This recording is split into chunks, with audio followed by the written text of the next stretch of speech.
Kenyautrap National Achik Movement HANM hakalai po terik unaiwing arajar arpuar kelepenram juri ke jingkam Chief Executive Member CM ke Karbi Anglong District Council Tuliram Ronghang ubalakin tho beki khasi ki pasang basa po ke Shnong Mukroh West Giant Hills kidai ki bawan buhai Shnong bean.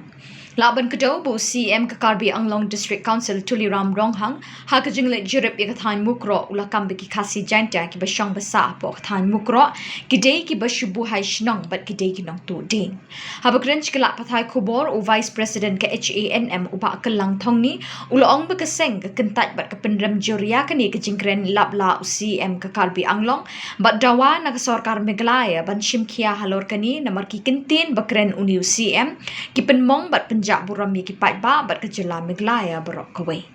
Botla u persang pentep miau ya kei ka ba lajia po Mukroh Henry ni i lam bagi statement ki jungu ba unang penklan syu ya kita ki force hang thi po Mukroh berkata ba un set up ya ka kum statement ki jungu un set up ya ka Assam Battalion un set up ya ka CRP camp berkum juru ya ka polis Assam ke balai baki jongi balai ke government jongi kan sedap tang ke BOP haji insyaallah dah kata ke wei ke state ke pemerjan ke persang ban bu ye kita kikam ke persang ban penklan ye kita kikam ke jongi ru ki dei ban penklan ye kikam lada ke jingbu tang ke BOP lese ki polis ki ban posting hak te jaka kinlong lang kenya hakmat jong kita ki laitli ki kam ki ba ka Assam kan sabu hang ti po Mukroh kenmar kata nga kentu ya ka government balada ka Assam kam khlan ya ka force tu naglang jongi ka state Meghalaya ru kari ban khlan ya ka ya ki force ki jongi hang tu kin persang ban le thambor lani ban kini ya ka tu ka jaka ka balajia hakini khnet singi balada ya ka bagi mensiam ki baloi ki paradok senam jongi kila thiak langkrang tuai ke senam kin wan ban let bor nyimban se kum kin alam jangir jinam nyihab ban phaidin Trai yake ke belajar haum thana haus nam arjar shipho nyimban se mi haban phaidin Trai bat nyimban se ro binga haban shim ga action lada kini ki bor jong Assam ki sedang ban pen i da ka bor hak jing sha kani ka kam ka jing kade ka kam ka ba hapani penbet na ki artli ki government Henry uni orang ba usdang muslia usdang ban pensapriang ye ki ba la banlong ke jing masau haprem jongi bat ki Karbi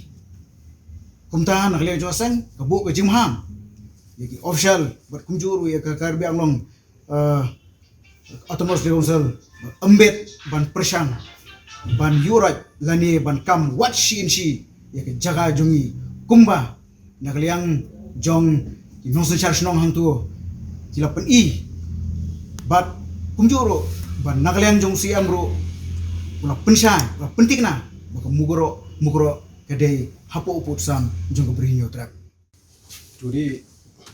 we have come here just to clarify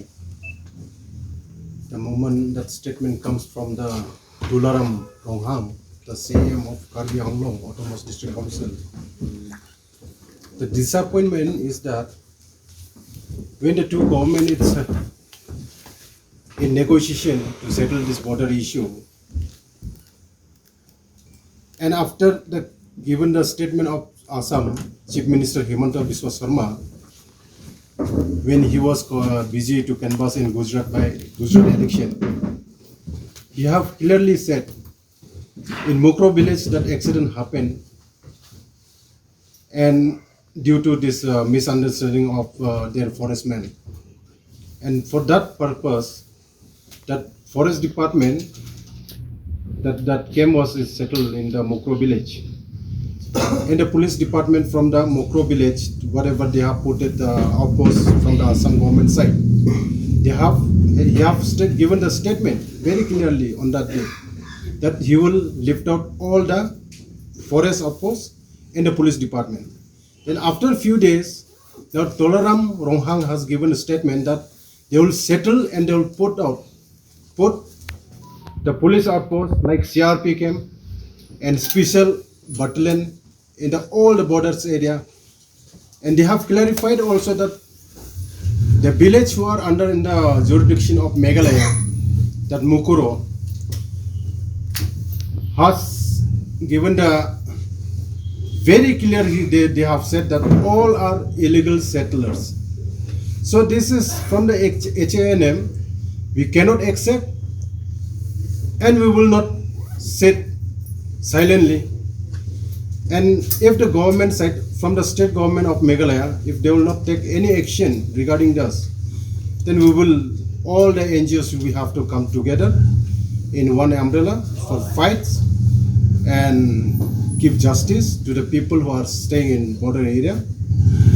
And from the HNM also, we like to give a suggestion for the state government. Whenever the peaceful protests are organized by the different NGOs, that special operation team SOT, SWAT, all SF10 are busy only in city. Frankly speaking, we don't want this all special forces, SOT, SWAT, SF10. Because in city we have already CRPF. Why don't you settle in the border area that SOT, SWAT, SF10? So that peoples of borders area who are staying, so they will get some protection from the state government.